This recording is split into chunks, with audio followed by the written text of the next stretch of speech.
Let's do it. Everybody.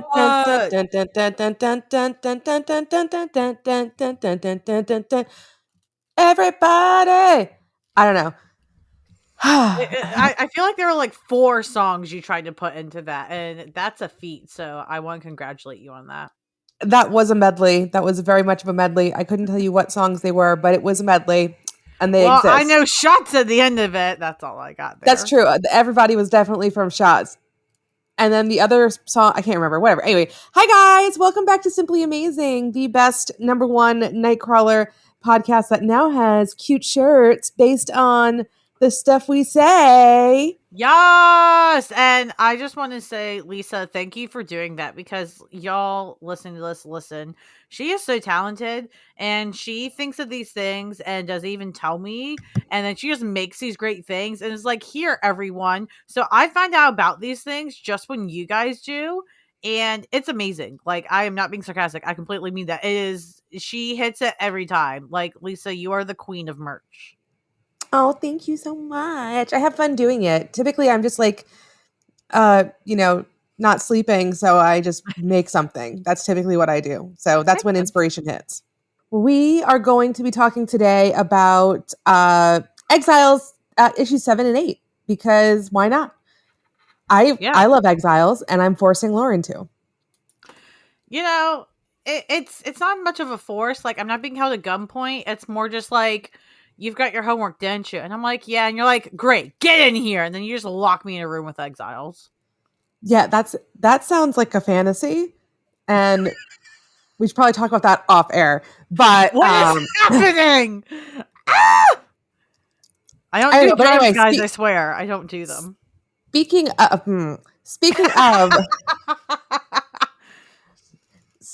of this issue, and sexiness, there is some sexiness. There's some naughtiness in this issue. There's quite a bit, actually. Both the issues, and yes. I have limited thoughts about it, but I do have thoughts about it in terms of, I was reading this, and then like some of those moments come up that we'll talk about, and I was like, oh, we're getting like sexy. Like, issue 7, they said, is the sexy issue. And you know what? That's a win, because 7's my favorite number. So mine too. Oh my god, we're twinsies. We are twinsies. We are twinsies always. So before we get into the issue, issue 7 of Exiles, Nuff Said, is actually part of a larger event that happened in 2002, like late 2001, early 2002, where a bunch of writers and artists challenged themselves to write a fully developed comic book story without any words at all. Mm-hmm. And it was, I looked it up because there was something like, 1, 2, 3, 4, 5, 6, 7, 8, 9, 10, 11, 12, 13, 14, 15, 16, 17, 18, 19, 20. Like 24 comic books came out in this whole little Nuff Said thing that had no words, which I think is pretty cool that they did something like that. Because it's like an event, but it's not an event. It's not like a you must collect everything event. It's more of a meta thing. So yeah, it's like, try something different. Still do what you want to do, except there's this catch. It's like a writing art. It's a creator challenge. Yeah, exactly. So this issue starts with, first of all, the cover is adorable. It's Morph all asleep, and he's dreaming of the other Exiles, but they're all like little sheep, and little Magnus is in the background. He did. But so this issue starts with a sexy redhead flirting with the front desk guy at a hotel. And then it turns out the sexy redhead is Morph. Of course. Yeah. So, but who better to like know exactly what to make a guy perverted over? Because Morph is like so perverted. So he would know. I do appreciate that. Like that's a fun little take on it. Is like, that's the thing about Morph. Like, he can be really annoying, and I think I've said, kind of a little bit of that with the first issues when we read them. But it is nice that he knows who he is. He's very self-aware, at least. Mm-hmm. And I do appreciate that. Totally agree. And even though like the others get annoyed by him, he's still part of the family. So yeah, of course. Like he's the cousin that every time he comes over, you groan. But if anybody said anything about them, it'd be like, shut the hell up. That's my cousin. So Right. I have a feeling I'm that cousin in my family, but whatever. Uh, so Morph, the other exiles just teleport in with Blink, and Morph gives them all little key cards to their rooms at the Marvel Inn, which was cute. Of Uh, course. and they're like gonna relax. They're gonna sleep. They're gonna have vacation. All they ever wanted, vacation had to get away. So we get our first little bit of sexiness here because we've got Blink's getting ready for bed, Morph's watching TV, Nocturne's in the shower.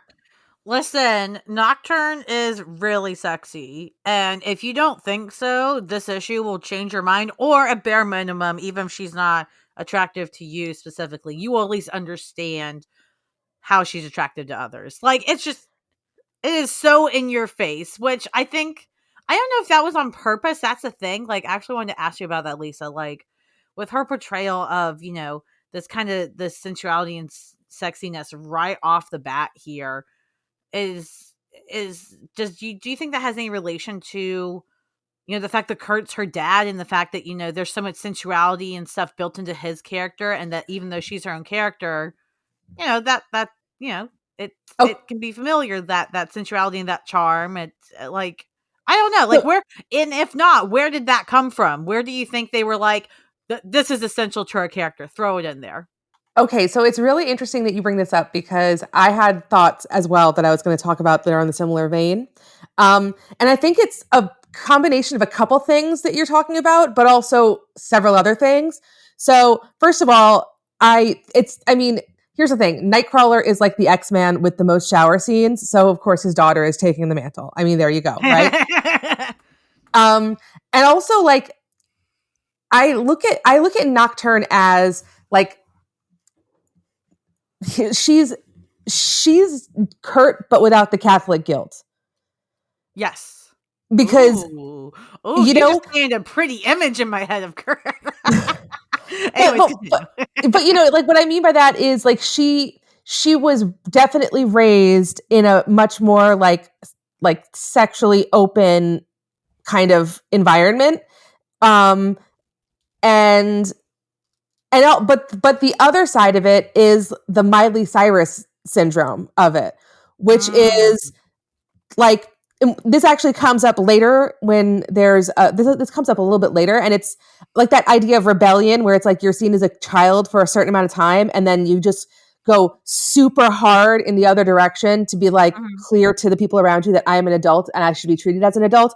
And she's in a very unique situation in her home world where she grew up amongst the X-Men and then she becomes an X-Man, and it's just like I don't know. It's kind of like coming to work at daddy's company for the first day and everybody's like, okay, well, there's the boss's daughter, like, so I could see that being part of it, like a little bit of a rebellion, but also like, I just think she was like raised very differently than Kurt was. Obviously she was also raised like there was like, for her, there was never like a question of who do I fit in with? Where do I come from? There was none of that stuff. Like, because Kurt had a lot of that like a lot of that baggage, because it's not just that he was adopted, because it's not an adoption thing so much as he was so different from everyone around him, and and he didn't know why his parents didn't want him. He didn't have any of that, so that was all baggage that he had to deal with. But Nocturne has none of that because she was raised by the parents who made her, and one of them looked just like her, so there was none of that craziness. So I think it allowed her to be much more open. Yeah, that makes a lot of sense. It was just, yeah, it seems such a very on the nose choice.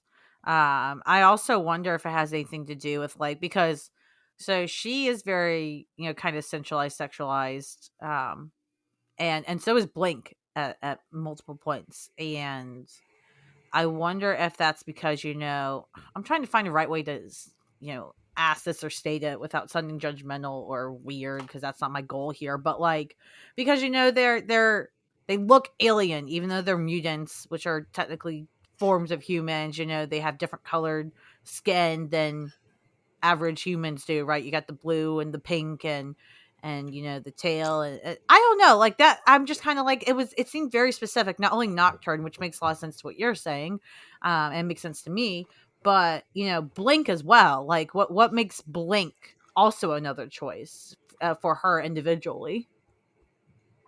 So I think that there's something to be said about like the ease of like over sexualization of characters that don't look human. Mm-hmm. Because it's one thing when it's like a character that is clearly a human person and you're sexualizing them. It's like, it's another thing when it's like, well, it's like a freaking alien person, who cares? I don't know if that's part of it, but it's kind of silly. Yeah. But the other thing is that, so I was thinking of the dynamic of this team, and very, very much the characters fall into their tropes. Mm-hmm. Like if you look at the original X-Men, right? Like the 05 or whatever, right? Mm-hmm. 06. Was it 05, 06? Why am I being stupid right now? I think 5, but then I have to remember to count Beast, so I don't know. I know. I mean, ew. So anyway, so you've got Scott. You've got the good girl, and the guy who are kind of the leaders who are a couple, right? Right. Then you have kind of the silly, funny guy. Then you have the big, powerful guy. Mm-hmm. I mean, Warren kind of fits in with like Cal and Warren kind of fit in together, but it's very much following kind of that trend. And then when you bring in the next generation of X-Men, like Storm was kind of like more sexual than Jean Grey was. So she fit that role, and that's what Nocturne kind of is. So maybe I'm like reaching for things, but I do feel like they really fit a very clear trope in the characters they've chosen, and like every single character with the exception of Blink, every character they chose was a complete blank slate that they could do anything with because they had no history whatsoever. So so yeah. But we've spent a lot of time talking about this one image of Nocturne showering. Because it's that good. Girl, are you kidding me? I don't care what your sexuality is. That's a great image. I'm saying those It's those like Wagner Maximoff jeans, girl. Bruh, it's like, what's that? There's a sound, a fucking sound on TikTok that's going viral now where, like, it's some sound and then it goes, switching teams, and people are using it to be like, you see this image or you see this person or character and you're like, I'm switching. That's man. If you think you're one way or the other that's not towards woman Nocturne, you're wrong by the time you look at that image. You're wrong Absolutely. every time you look at it. Anytime after, whatever, but, like, that image wins. No, it's if you are a gay man, it will turn you straight. If you are a straight woman, it will turn you gay. And if you have a uterus, it will impregnate you randomly. That's facts. That's right. tea. I mean, so anyway, so careful about that. So then of course Mimic's getting into bed. So and Thunderbird is in bed, and like I love the way he's drawn in his bed because he's very much drawn as like an action figure or like a depowered machine. There's like, it's very, very non-human. But he does sleep, and when he sleeps, he dreams, and it's kind of heartbreaking what he dreams about, because he dreams about having been an actual living like human who could do human things, simple human things like taste food. And like his whole dream is basically him like running around and then eating a lot of stuff and watching children play. And it's just like, oh my God, I feel so bad for him. I love him so much. He knows what's important in life. He does. And it's ice cream and a big ass baguette. I mean, he's got the biggest baguette I've ever seen coming out of that bag. I mean, so that's him. Then we go on to Mariko, and Mariko has a very traumatic dream about her parents who were clearly very strict on her ever since she was very young and expecting her to fit in a mold that she couldn't fit into. A very, I think a common theme a lot of young queer people have, which, I mean, spoiler alert, we don't know yet, but she's a lesbian. And, we just see like her finally coming into her own, getting her powers and like flying free, and everybody loves her the way she is, but the only people who don't approve and love her are her parents. And of course, that's the most important thing, right? That her parents approve of her. And so she's having that kind of nightmare, which, sorry, Mariko, that's very sad. That is very sad. R.I.P. in the chat. For real. I said F. For real. Does that make it a little more serious, I hope? It does. Okay. It does. So then we move on to Cal's dream. Cal's dream, I love. It's very Donna Reed / it's like somewhere that's green from Little Shop of Horrors. Such a like, yeah, like you were talking about the stereotypes and tropes earlier. Oh my gosh, such a tropey dream. And I was like, boy, you a sap. He is, but I love you it. A traditional sap. Traditional. I love that about him, though. He is so freaking adorable, and he's with his little pink babies that he had with Clarice, and she's there, and she's all dressed like Donna Reed, and it's like a matchbox of our own. Man, it's like, why she gotta be dressed like that, though? Like, goddamn, you can't ever see like men having like these like really sappy picture perfect fantasies with kids and stuff, and then the woman just in like regular clothes or something. Like, it's gotta be this really femme look specific, which is chill, like whatever. But like, Blink don't dress like that, boy. Do you know her? Do you? I mean, but it is very cute, though. I love the little, like, their kids in the background, and like the son.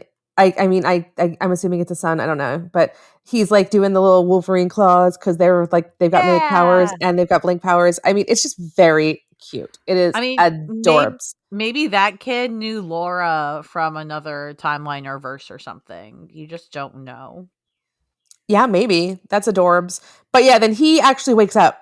He's the first one to have waken up so far. So everyone else is still sleeping through their nightmares or dreams. For some reason, like, Thunderbird's having a good dream. He can stay in it. But like, Mariko's not having a great dream. She didn't wake up. So why is he waking up in horror at his dream of somewhere that's green? I don't understand. I don't know.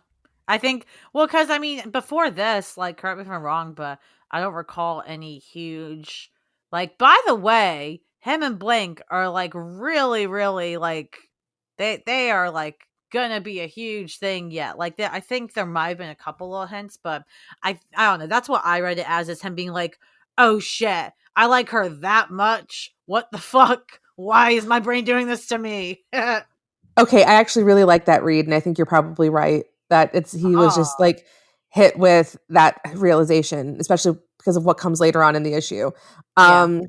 So then moving on to Morph. Morph is having a dream that he's like the star of his own show and everybody loves him. And then he's on, it looks like David Letterman. Then he's getting an Oscar. And then, he gets naked and starts melting into a puddle of goo, which is what we know is what happens in his home world if the Exiles don't, if they fuck it up. Yeah. All the Exiles need hugs. That's why I got the most from this issue. Thank you. That's true. Well, the next one's gonna get hugs, so we'll get into that in a second.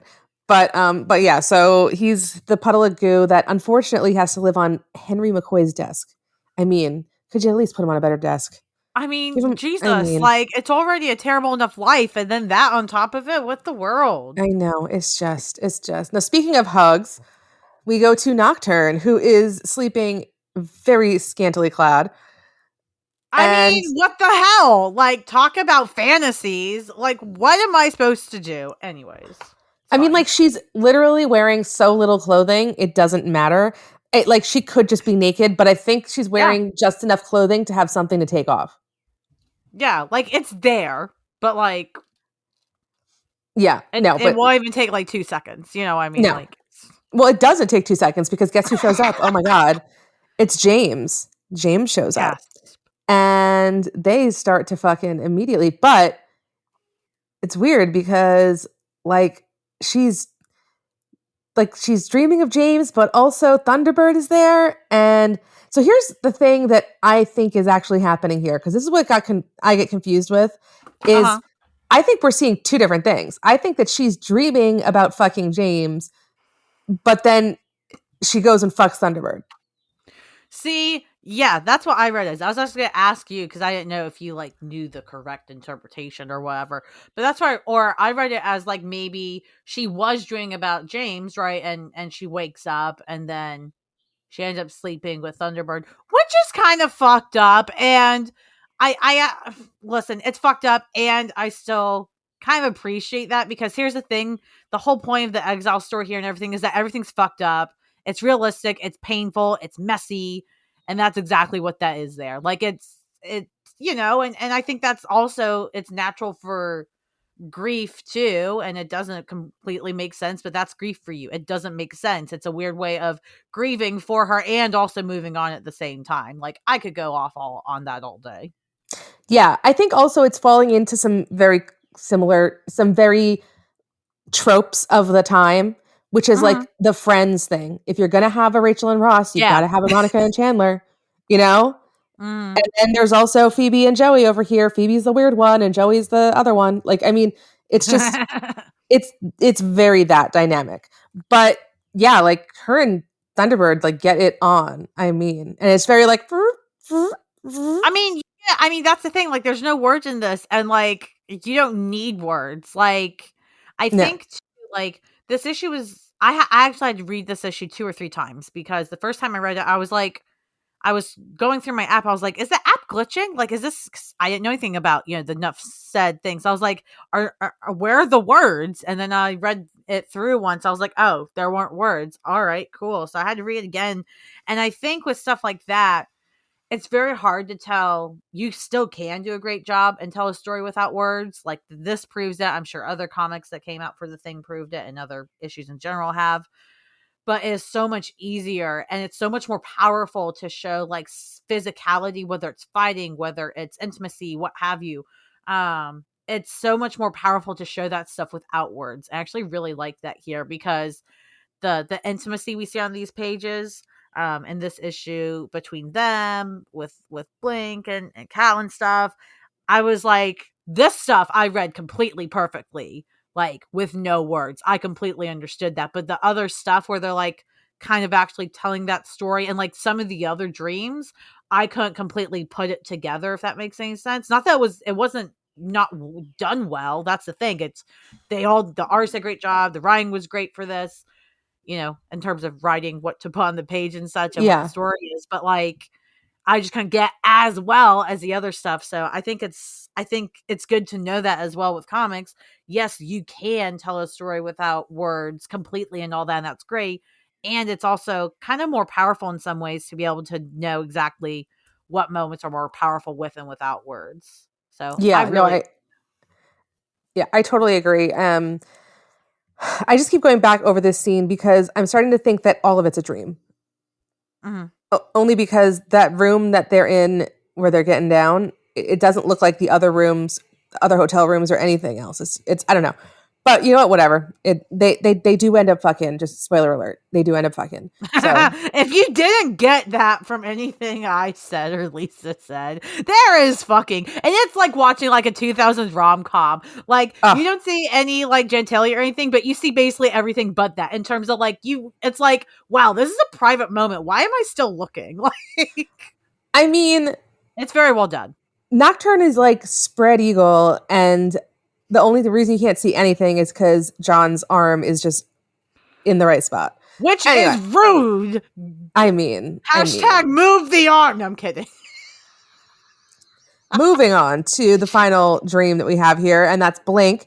Blink is having an absolute nightmare of being back in her home world, of being a baby girl, little child, back in her home of the age of apocalypse and getting chased down by Mr. Sinister. And she sometimes somehow runs into like a bunch of like old decrepit exiles. I don't, yeah. It's just, she just had a bad time all around. It's just a bad time. Um, and she wakes up from her dream and she immediately blinks into Calvin's room. Oh my god. Oh my god. Oh my god. And they were in a room alone together. They hugging. They Yes. hugging. What does hugging lead to, children? ST. No, I'm kidding. It does. I mean, it can eventually. Spooning leads to forking. Think about that for a second. Yeah. Now, the next issue that we're getting into, issue number 8, this starts a very transformational, important arc about Skrulls and Galactus. Okay, well, that's a spoiler. You don't see him until the end of the issue, Lisa. Damn it. Well, that's a spoiler. I didn't say when they were going to see him. Well, but now we're expecting to see him. I read the issue. I didn't know to expect him. Sorry, guys. But you should have read it before you got here. That was the homework. I mean. Yeah, and then we discuss it. It's a group project, a group discussion, team effort. Yes, maybe we should go back and like put like a little bleep in where I said Galactus and then right there where I said it again. Oh, that's just so much work for me, though. That's true. That's true. Fair enough. All right. Anyway, we're in a new world. The Exiles are all together, and they're talking about all these different worlds they had been to.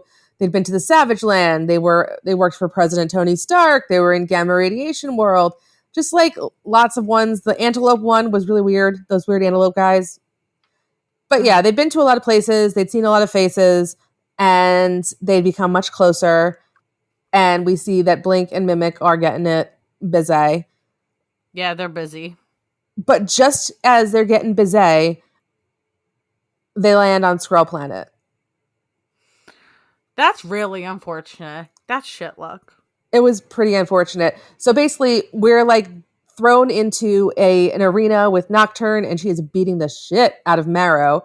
And it turns out that, they were basically plunged into this planet of Skrulls, where as superpowered beings, they are being fought, like forced to like fight, not to the death, but not to the health either. So, and whoever wins gets more rations, whoever loses gets less. So it's very like, it's for your best interest to win in every situation. And, we get a little bit of backstory on how this happened. It was like over 100 years ago, before the Industrial Revolution. The Skrulls showed up.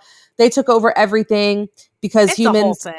It is a whole thing. Like humans only had steam, and you can get all the backstory on how they try to rationalize when and how the Skrulls did this takeover. Essentially, I mean, like I get it because like all they had were steam and horses. So like, what are they going to do? How are they going to fight a Skrull? So, but yeah, they took over. The humans and like the Skrulls took over Earth and like are living on Earth. Humans became like the fringes of society. They kind of made their own little societies. But when superpowered humans started showing up, the Skrulls were like, I know what we're going to do with them. We're going to make them go Gladiator style. And Gladiator had actually just been a really big movie just a couple years before this issue came out too. So it was like Gladiators and stuff was big. Yeah. And then we've got Colossus fighting the Thing, which... Oh, wait a minute. No, they do explain it later. I had a whole thing about this where I was like, how is the Fantastic Four in this world if they didn't have technology? Like, how would they go to space? But then they actually explain it later, and I felt really stupid getting so, like, worked up about that. Like, this makes no sense. Lesson learned, don't be like Lisa. Be patient. See if they explain it. That is exactly it. But basically what we see that TJ, Cal, John, and Mariko have been taken in to the games, and they're being made to fight.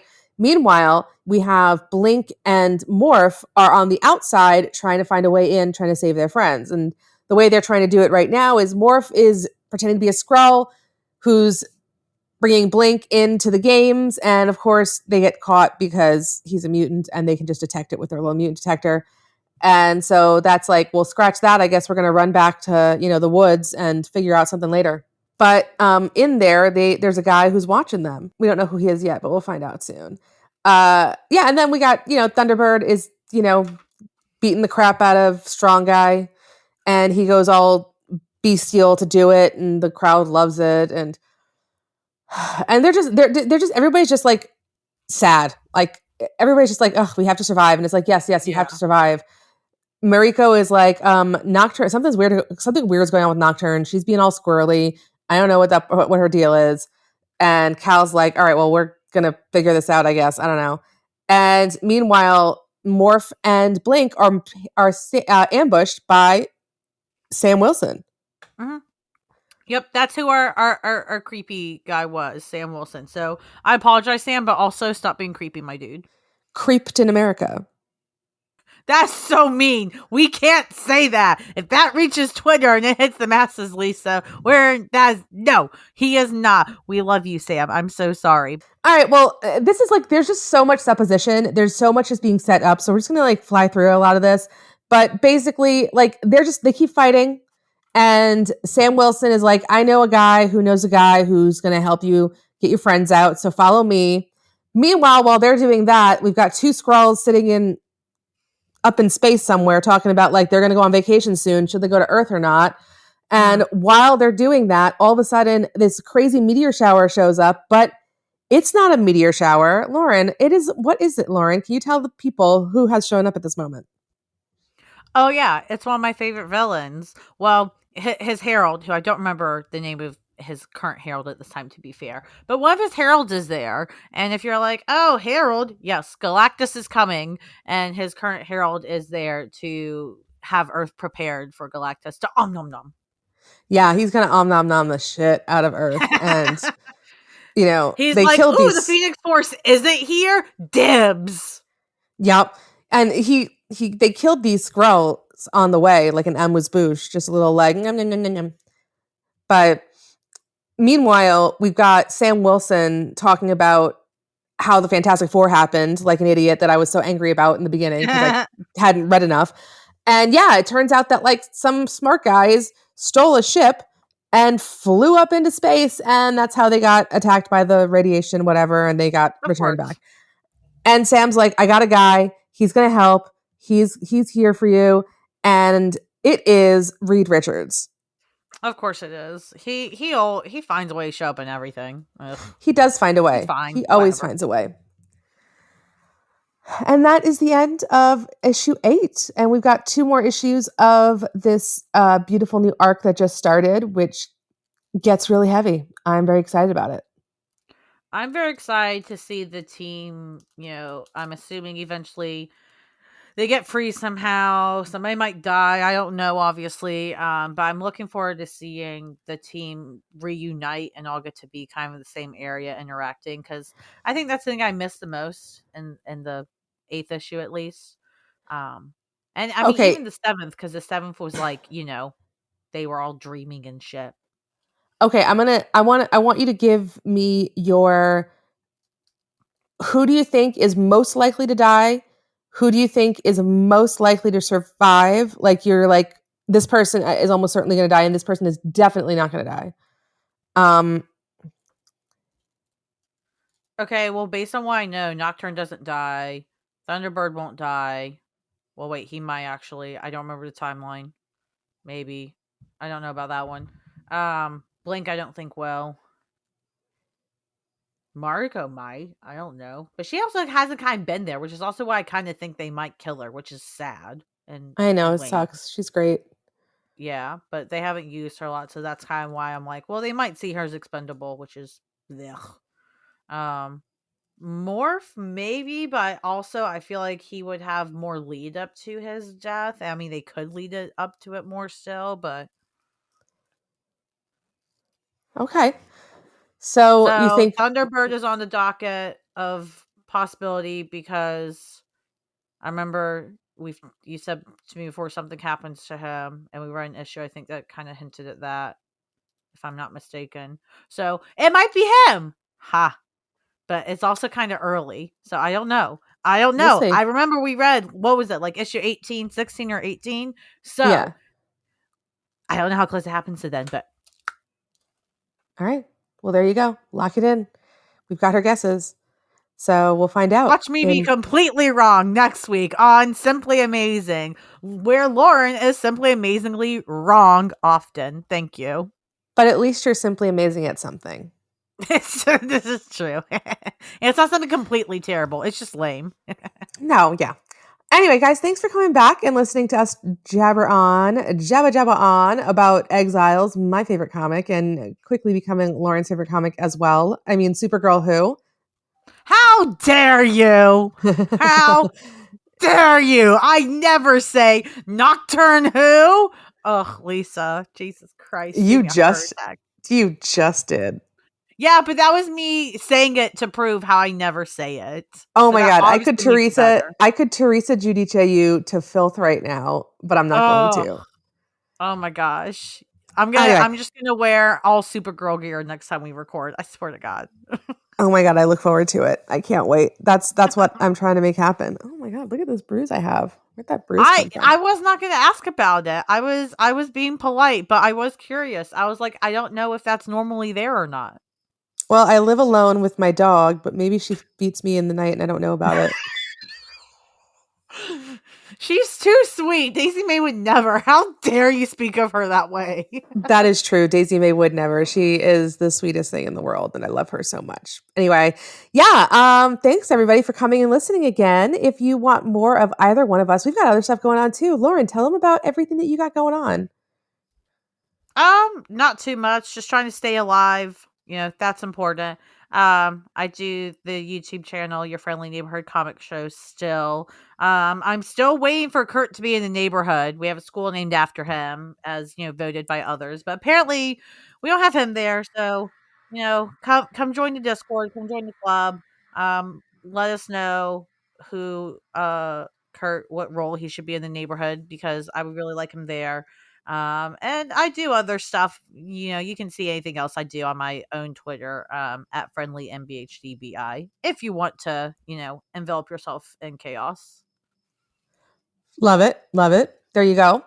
And you can find us on simplyamazingpod.com. All of our socials are there. I also am doing Twitch streaming here and there if you want to come and find me. Yes. You can come find me.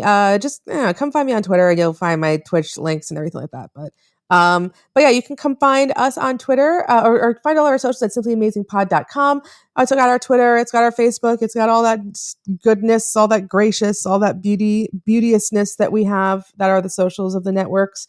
And yeah, if you are out there listening to this and you are thinking to yourself, I wish I had a dog named Daisy May. Well, no, you can't have her, but that's okay because you're still simply amazing.